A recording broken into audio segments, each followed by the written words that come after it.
The chipped paint of the mailbox was a fitting welcome. Teal, faded to a ghostly whisper of its former vibrancy, it stood sentinel beside a driveway choked with weeds. My beat-up sedan, packed to the brim with the detritus of a life I was determined to shed, coughed to a halt. This was it. My new beginning. A small, clapboard house with a porch that sagged like an ancient, tired smile, nestled on a street that whispered of forgotten towns and second chances. I killed the engine, the sudden silence amplifying the thrumming in my chest. It wasn't excitement. Not exactly. More like a nervous tremor, the prelude to a storm. I'd chosen this place, this anonymous speck on the map, precisely because it was anonymous. No one knew me here. No one knew what I'd done, or rather, what I hadn't done. The weight of that absence, the chasm I'd left behind, was a constant, dull ache. Stepping out of the car, the air, thick with the scent of pine needles and damp earth, felt cleaner than anything I'd breathed in months. The sun, a benevolent orb in the vast blue canvas, cast long shadows that stretched and distorted, much like my own perception of reality these past few months. I inhaled deeply, trying to scrub away the stale scent of regret that clung to me like cheap perfume. The house itself was humble. A little rough around the edges. Sure, but it had good bones. The windows, though grimy, promised light. The porch swing, a forgotten relic, hinted at lazy afternoons and quiet contemplation. It was a blank slate, a canvas waiting for new strokes, and right now, that was all I craved. I hauled the first box, a precarious stack of books and mismatched mugs, out of the trunk. My muscles protested, stiff from the long drive, but the physical exertion was a welcome distraction. Each step towards the house was a step away from the wreckage. The wedding dress, a cascade of ivory silk and shattered dreams, was still folded carefully in its garment bag, tucked away in the deepest recesses of my closet. I hadn't had the heart to get rid of it, nor the courage to face it. The front door, a sturdy oak affair, creaked open with a mournful groan. Inside, the air was cool and still, carrying the faint, dusty aroma of disuse. Sunlight streamed through the windows, illuminating motes of dust dancing in the air like tiny, ephemeral spirits. The walls, painted a bland beige, were thankfully free of any lingering personality. This was good. This was what I wanted. A void to fill with my own carefully curated existence. I spent the rest of the afternoon in a blur of unpacking. Boxes were wrestled open, their contents spilling onto the worn hardwood floors. Linens were unfurled, furniture was nudged into place, and the skeletal structure of a new life began to take shape. With each item I placed, I tried to imbue it with a sense of purpose, a silent declaration of my intention to move forward. The chipped ceramic mug, a souvenir from a trip I'd taken with friends before everything, was set on the kitchen counter. It was a small thing, but it felt like a victory. As dusk began to paint the sky in hues of bruised purple and fiery orange, I found myself standing on the porch, a glass of lukewarm water in my hand. The street was quiet, punctuated only by the distant chirping of crickets and the occasional rumble of a car passing by. My gaze drifted to the house next door. It was a mirror image of mine, perhaps a little more weathered, its garden a riot of untamed green. A porch light flickered on, casting a warm, inviting glow. And then, the door to the house next door opened. A figure emerged, silhouetted against the light. Tall, broad-shouldered, with a familiar, almost haunting grace. He moved with a deliberate, unhurried stride, a stark contrast to the frantic energy I'd been channeling all day. My breath caught in my throat, a sudden, sharp intake of air that felt alien in my lungs. My hand, holding the glass, began to tremble. He turned his head, and the porch light, weak as it was, caught the glint of his eyes. My world tilted. The carefully constructed dam I'd built around my heart, the one I'd painstakingly reinforced with distance and denial, shattered. It was him, Daniel, the man I had left at the altar, the man I had loved so fiercely, so completely, that the thought of marrying him had suddenly felt like a betrayal of myself. The man whose heartbroken face was etched into my memory, a ghost that had haunted my every waking moment since that disastrous day. My blood ran cold, then hot, a furious, panicked tide surging through my veins. Of all the houses, of all the streets, of all the towns in this vast country, I had landed myself next door to the very person I had fled. The universe, it seemed, had a cruel, twisted sense of humor. He paused, his gaze sweeping across my porch, across my car, and then his eyes met mine. For a fraction of a second, there was confusion, a flicker of recognition, then a profound, agonizing stillness settled over his features. His jaw tightened, a muscle twitching beneath his skin. The warmth that had emanated from his porch light seemed to evaporate, replaced by a chilling frost. I couldn't move. My feet were rooted to the spot, my body locked in a tableau of shock and terror. The glass slipped from my numb fingers, hitting the wooden porch with a dull thud, the water spreading like a stain, a metaphor for the mess I had just inadvertently created. Daniel stood there, a statue carved from granite, his expression unreadable. The man I had once known so intimately, the man whose laughter had been the soundtrack to my happiest memories, was now a stranger, a specter from a past I had desperately tried to bury. And I, the runaway bride, the architect of his pain, was now his neighbor. The irony was so thick, so suffocating I could barely breathe. This wasn't a new beginning. This was a nightmare I had inadvertently walked back into. The silence stretched, thick and suffocating, between us. It wasn't the peaceful quiet of the countryside I'd craved, but a charged, suffocating void filled with unspoken accusations and the deafening echo of my own cowardice. Daniel, the man whose heart I'd shattered with a hasty, panicked flight, stood on his porch, his familiar, haunting grace now a chilling spectacle. His eyes, once the windows to a love I'd convinced myself I couldn't live with, were now unreadable. A stark contrast to the raw emotion that had flooded his face mere moments before. The brief flicker of recognition had been replaced by a profound, agonizing stillness. His jaw tightened, a subtle clench that spoke volumes, and the warmth that had radiated from him, even in his confusion, seemed to evaporate, replaced by a chilling frost. I couldn't move. My feet felt rooted to the cracked concrete of my own driveway, a stark reminder of the crumbling foundation of my new life. The air, which had felt so clean and pure moments ago, now seemed heavy, imbued with the stale scent of regret that clung to me like cheap perfume. My numb fingers, still dusted with the grime of unpacking, trembled. I wanted to retreat, to slam the door on this impossible reality, but my body refused to obey.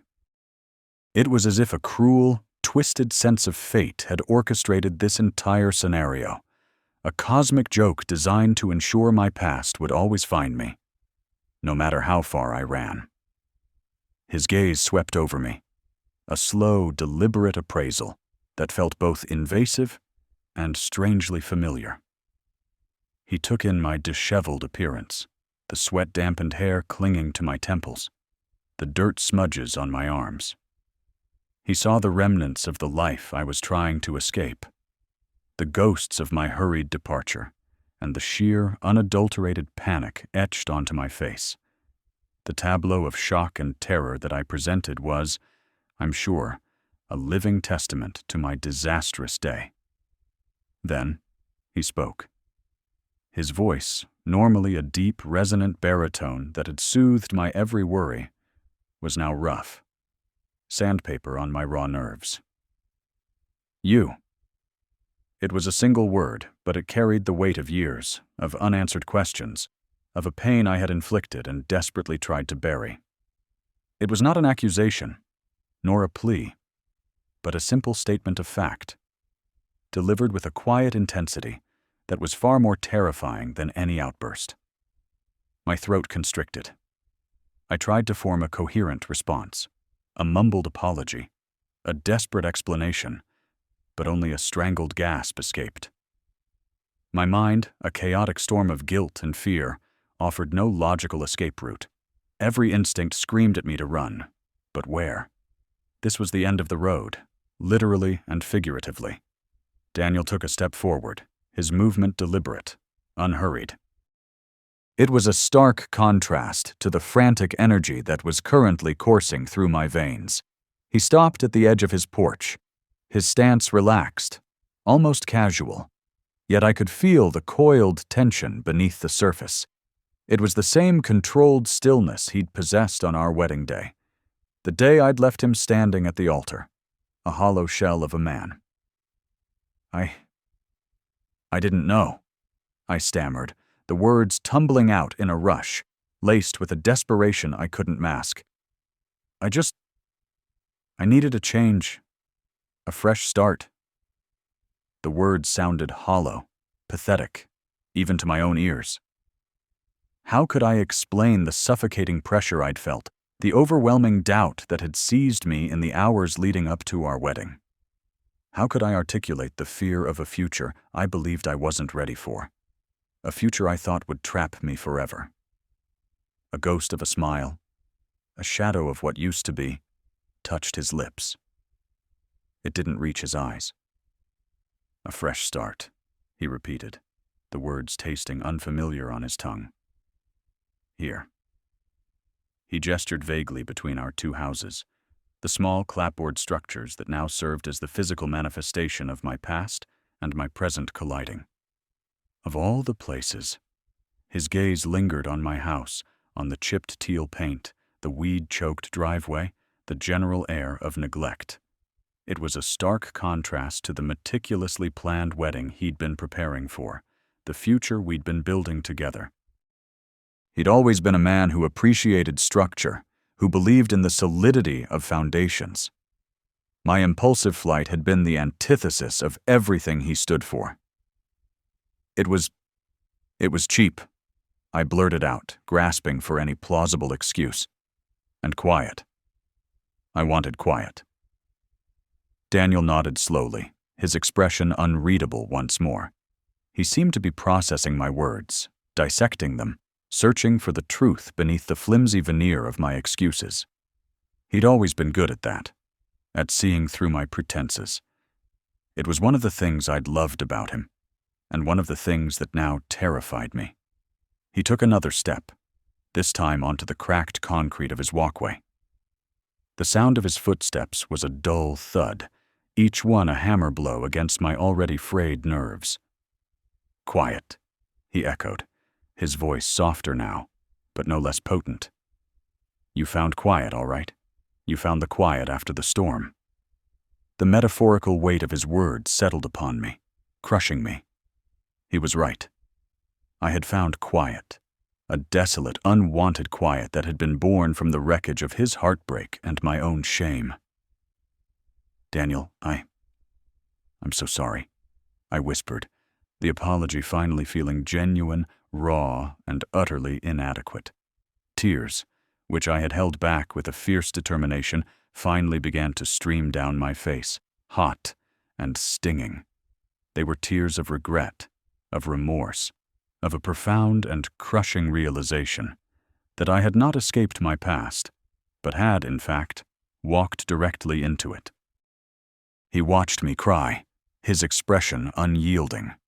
There was no anger, no visible hurt, just a deep, unsettling stillness. It was as if he'd built an impenetrable wall around himself, a fortress of stoicism designed to protect him from further damage, and I, the architect of his pain, was now standing on the outside, begging for entry, for absolution, For a second chance, he had every right to deny me. "Sorry doesn't quite cover it, does it?" he said, his voice devoid of emotion. It was a rhetorical question, and the answer hung heavy in the air between us. I shook my head, unable to speak. My vision blurred with tears, the world around me a distorted mess of chipped paint and untamed green. The chirping of crickets, which had been a soothing soundtrack to my new beginning, now seemed like a mocking chorus, amplifying my misery. He turned his gaze back to his house, a small, weathered structure that mirrored my own in its humble dilapidation. "I bought this place a few months ago," he said, his voice distant, as if he were speaking to himself. "Needed a change too, I guess. Something simple. Something to focus on." He paused, then looked back at me, a subtle shift in his posture that I couldn't quite decipher. Didn't expect the previous owner to have such interesting taste in paint colors. The barb, though subtle, landed squarely. It was a reminder of the life he'd left behind, the life we'd planned, the life I'd so carelessly discarded. He was not the broken man I had imagined, drowning in sorrow. He was here. He had moved on. He had rebuilt. And I, the runaway bride, the architect of his pain, was the one left standing in the wreckage. I'm going to get back to unpacking," I said, my voice barely a whisper. I needed to escape this conversation, this unbearable proximity. I needed to retreat into the anonymity of my dusty house and pretend this hadn't happened. Daniel inclined his head, a gesture that was neither welcoming nor dismissive. "Right," he said. "Unpacking?" He took another step back, his movement fluid and natural, as if he were simply returning to his own quiet life. "I'll see you around." The words were polite, mundane, and utterly chilling. See you around. It was the antithesis of the future we were supposed to have shared, the forever we had promised. Now, it was a casual farewell, a placeholder for an encounter that was anything but casual. I watched him retreat into his house, the door closing with a soft click that echoed in the sudden emptiness. The front porch light, a flickering bulb that cast a weak, yellow glow, illuminated his retreating form for a moment before he disappeared inside. I was left standing alone in my driveway, the box I'd been holding slipping from my numb fingers, hitting the concrete with a dull thud. The contents, a collection of old photographs and trinkets, spilled out onto the ground. Among them, a framed picture of Daniel and me, smiling, happy, a lifetime ago. My attempt at a fresh start had landed me squarely in the middle of my past. The quiet I had sought was now filled with the deafening roar of my own mistakes. The man I had left at the altar was now my neighbor. And the future, which had seemed so dauntingly blank just an hour ago, now felt like an insurmountable wall, built brick by brick from the ruins of my own making. I sank to my knees. The discarded photographs scattered around me, the weight of Daniel's presence, and the inescapable reality of my choices, crushing me. The street that whispered of forgotten towns now seemed to scream my name, a constant mournful reminder that some places and some people you could never truly leave behind. The silence stretched, thick and suffocating between us. It wasn't the comfortable silence of shared understanding, but a brittle, charged quiet that hummed with unspoken accusations and the ghosts of vows broken. Daniel, who had been a warmth I'd once adored, a familiar comfort I'd chased across crowded rooms, now stood before me, a stranger etched with a pain I'd inflicted. His face, once a landscape of easy smiles and open affection, was now a mask of carefully constructed composure. The warmth that had flickered in his eyes upon first seeing me had evaporated, replaced by a chilling frost that seemed to seep into the very air. He was a statue carved from granite, unreadable, Yet his stillness was more eloquent than any shouted word. I could feel the weight of his gaze, a physical pressure that pinned me in place, my numb fingers still clutching the damp tea towel. My heart, which had been thrumming a frantic, panicked rhythm against my ribs, seemed to have slowed to a dull, heavy beat, each pulse a reminder of the disastrous day I'd fled. I was the runaway bride, the architect of his pain, and now, by some cruel, twisted twist of fate, I was his neighbor. You live here now?" His voice was low, a gravelly rumble that barely disturbed the air. It was devoid of the playful lilt I remembered, the sound that had once made my stomach flutter. This was a man who had been stripped of all pretense, all softness, by the sheer force of my abandonment. I managed a nod, my throat too tight to form words. My carefully constructed plan for a fresh start, a life scrubbed clean of the shame and regret that clung to me like cheap perfume, had imploded within minutes of his appearance. The anonymous speck I'd sought was now intimately familiar, and the ghost I'd desperately tried to bury was standing on my porch, a tangible specter of my past. "And I," he continued, his eyes the color of a stormy sea, finally meeting mine, "bought the house next to you. Seemed like a good place to simplify." The word hung in the air, heavy with irony. Simplify. Was that what he called this? A life devoid of the woman who had shattered his world? He gestured vaguely towards his own house, a mirror image of mine, perhaps a little more weathered, a little more settled into its loneliness. The riot of untamed green in his garden, a stark contrast to the choked weeds of my driveway, seemed to mock my own attempts at order. "Funny, isn't it?" he said, a humorless smile touching his lips, causing a muscle in his jaw to twitch. "All those plans, all that fuss." He didn't elaborate, but the implication hung between us, a dark cloud obscuring any pretense of pleasantries. I wanted to scream, to apologize, to explain the unexplainable fear that had gripped me that day, the overwhelming terror of a commitment I felt I couldn't fulfill. But the words caught in my throat, choking me. All I could do was stare, my mind a chaotic jumble of regret and disbelief. The sheer, agonizing absurdity of it all threatened to buckle my knees. I didn't know," I finally managed, my voice a reedy whisper. It was a pathetic excuse, I knew. I hadn't known he'd be here, hadn't known he'd bought this house, this specific, quiet corner of the world. But I also hadn't known that my escape would lead me directly back to the source of my deepest shame. He took a step back, his posture subtly shifting, a subtle tightening of broad shoulders that spoke of a coiled tension. "Well, you know now." His gaze swept over my still-packed boxes, the half-painted wall, the general air of unfinished business that permeated my new home. "Looks like you've got your hands full. Trying to make it home?" The question was loaded, laced with an undercurrent of something I couldn't quite decipher. Was it pity? Scorn? Or a chilling curiosity about how I planned to rebuild the life I'd so carelessly dismantled? "I'm trying," I admitted, the words feeling hollow even to my own ears. This house, with its chipped paint and peeling wallpaper, was supposed to be a sanctuary, a place where I could slowly, painstakingly mend the pieces of myself. Instead, it had become a gilded cage, with Daniel as the warden.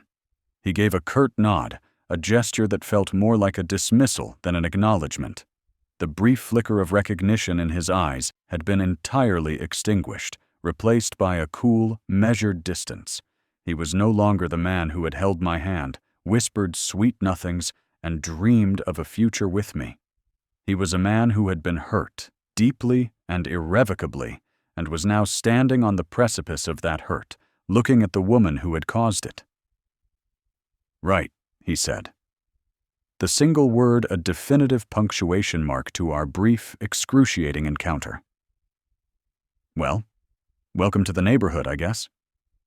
The words were polite, but the sentiment was as cold as the frost that now seemed to have settled permanently on his features. He turned, his movements deliberate and unhurried, a stark contrast to the frantic energy that had been coursing through me moments before. I watched him walk away, his broad back a solid wall against the setting sun. He didn't look back. He didn't need to. The image of his face, the chilling frost in his eyes, was seared into my memory. The air which had felt so clean and promising just minutes ago now felt heavy, thick with the suffocating weight of my past. I stood on my porch, the tea towel still clutched in my hand. The scent of pine needles and damp earth suddenly overwhelmed by the stale scent of regret that clung to me like cheap perfume. The street that had whispered of forgotten towns now seemed to hum with a dark, ironic melody. My attempt to start over had led me right back to where I'd begun, only this time, the stakes were infinitely higher, and the consequences, I suspected, would be far more devastating. The porch light, a single flickering bulb, cast long, distorted shadows that stretched and warped, much like my own perception of reality. The house, my supposed sanctuary, felt less like a fresh start and more like a stage set for a tragedy I had already written. I had run from Daniel, from the wedding, from the life we were supposed to build. Now, he was my neighbor, a constant, unavoidable reminder of my failures. I closed the door, the sound echoing in the sudden silence of the house. The boxes, once symbols of a new beginning, now seemed like monuments to my folly. I looked at the half-painted wall, the vibrant teal I'd chosen to banish the bland beige, and felt a wave of nausea. It was too late. The color wouldn't hide the cracks. The paint wouldn't erase the past. My numb fingers slipped from the tea towel, and it fell to the worn hardwood floor with a soft thud. I didn't bother to pick it up. I just stood there, rooted to the spot, the weight of Daniel's gaze still a palpable presence. I had moved next door to start over, to escape the man I left at the altar. Fate, it seemed, had a cruel sense of humor. My new beginning was, in fact, a brutal, inescapable reunion. The quiet town, the humble house, the fresh air, it had all been an illusion. My past hadn't just followed me, it had moved in right next door. I walked into the living room, the space feeling cavernous and empty. The dust motes danced in the fading light, tiny ephemeral spirits mocking my solitude. I'd envisioned quiet evenings, the gentle hum of a life rebuilt, a chance to heal. Instead, I had Daniel, a constant living embodiment of my deepest regret, just a few feet away. The thought sent a tremor through me, a cold dread that seeped into my bones. I sank onto a sturdy, if slightly worn armchair, the fabric rough against my skin. My eyes fell on the wedding album still packed away in a box marked "Sentimental Junk Burn." I had packed it with the intention of never looking at it again, of burying it deep within the detritus of my old life. Now, it felt like a ticking time bomb. The silence of the house was no longer peaceful. It was a heavy, suffocating blanket. Every creak of the floorboards, every rustle of leaves outside seemed amplified, sinister. I imagined Daniel in his house, perhaps making dinner, perhaps staring out his window, his gaze fixed on my own. Did he hate me? Despise me? Or was it something more complex, a simmering resentment mixed with the lingering embers of love? I couldn't bear the thought of him seeing me, of him witnessing my pathetic attempts at rebuilding. But how could I avoid him? The houses were practically attached. Every trip to the mailbox, every venture to the grocery store, every moment I stepped outside would be a potential encounter. My carefully crafted plan for anonymity had dissolved into a nightmare of forced proximity. I closed my eyes, trying to conjure the feeling of the clean air, the promise of a new day. But all I could see was Daniel's face, the chilling frost in his eyes, the tightened jaw, the granite stillness.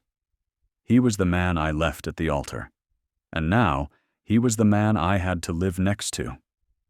The irony was a bitter pill, impossible to swallow. This wasn't a fresh start, it was a sentence, and I had just received my neighbor. The silence that stretched between us was a physical thing, a suffocating weight pressing down on my chest, stealing the air from my lungs. Daniel, the man whose granite stillness had replaced the warmth I'd once known so intimately, stood on his porch, a specter from a life I had desperately tried to bury. His gaze, once a beacon, was now a cold, unreadable expanse, and I felt a familiar, sickening lurch in my stomach. This wasn't the fresh start I'd envisioned. This was a cruel, twisted joke played by a universe that seemed to delight in my misery.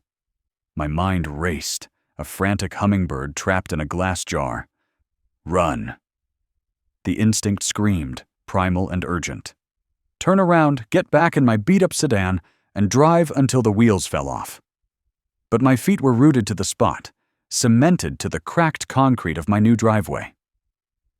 My numb fingers, still dusted with the faint scent of pine cleaner and desperation, clenched into fists at my sides. Every nerve ending screamed his name, a name I had vowed never to speak aloud again, a name synonymous with my greatest failure. He hadn't moved. He was a statue carved from granite, his jaw tight, the line of his mouth a thin, unforgiving slash. The easy smile, the one that used to melt my resolve faster than ice on a summer sidewalk, was gone, replaced by something I couldn't quite decipher. Pain, anger, a terrifying emptiness. He'd always been so good at keeping his emotions on a leash, but now the leash seemed to have snapped. Daniel, I finally managed. My voice a reedy whisper, barely audible above the chirping crickets that had suddenly become the soundtrack to my unraveling. The sound of my own voice, so close to his name, felt like a betrayal of the silence I'd fought so hard to build. He didn't respond. He just stood there, his eyes sweeping over me, over the packed car, over the humble chipped paint house that was supposed to be my sanctuary. It was a comprehensive assessment, and it felt like an indictment. He saw the worn tires of my car, the faded teal paint, the overflowing boxes stacked precariously on the porch.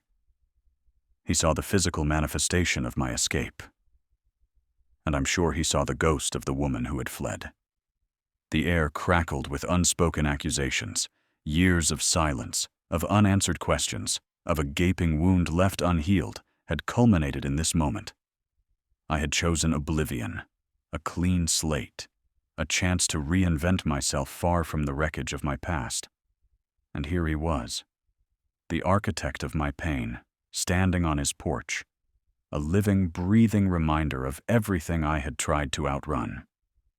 Slowly, deliberately, he took a step forward. The movement broke the spell, but it didn't release me. My heart hammered against my ribs, a frantic drumbeat of pure panic. My breath hitched, caught in my throat like a choked sob. This was not a chance encounter. This was fate, with a cruel, mocking laugh. "You," he said, his voice low and rough, devoid of any warmth. It was a statement, not a question. The single word hung in the air, heavy with years of hurt. I could only nod, my tongue suddenly thick and useless. My eyes, I knew, must be wide with a mixture of terror and disbelief. I wanted to explain, to apologize, to beg for forgiveness. But the words wouldn't form. The script I'd rehearsed 1,000 times in my head, the polite greetings, the casual pleasantries, had evaporated, replaced by the raw, unvarnished truth of my regret. He took another step, then another. until he was standing at the bottom of his porch steps. He was taller than I remembered, his shoulders broader, a solid, imposing figure against the backdrop of the fading twilight. The familiar haunting grace was still there, but it was now tinged with a darkness I'd never seen before. "What are you doing here?" he asked. The question laced with an edge that sent a shiver down my spine. It wasn't just curiosity. It was a demand for an explanation, a reckoning. I swallowed hard, my throat dry. I moved here, I stammered, the words feeling absurdly inadequate. "I'm starting over." A humorless laugh escaped him, a short, sharp bark that was more pain than amusement. "Starting over," he echoed, the words dripping with sarcasm. He looked around, taking in the small, forgotten town, the dilapidated houses, the quiet street that whispered of forgotten towns. "This is your idea of starting over?" My cheeks flushed with shame. I knew it wasn't much. It was humble, worn around the edges, much like myself. But it was mine. Or it was supposed to be.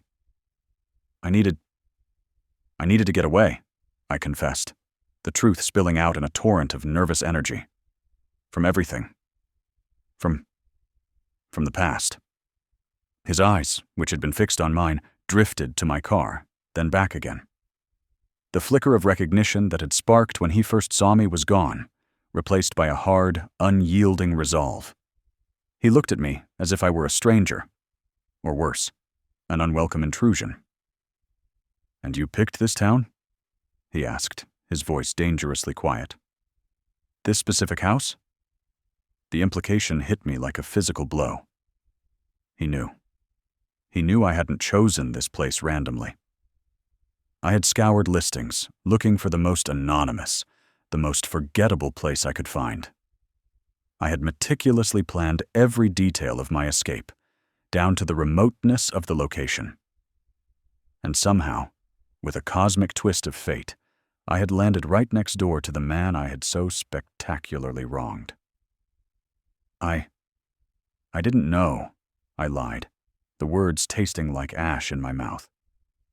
It was a weak lie, a transparent attempt to distance myself from the sheer, horrifying coincidence. He didn't believe me. I could see it in the tightening of his jaw, the subtle clench of his fists.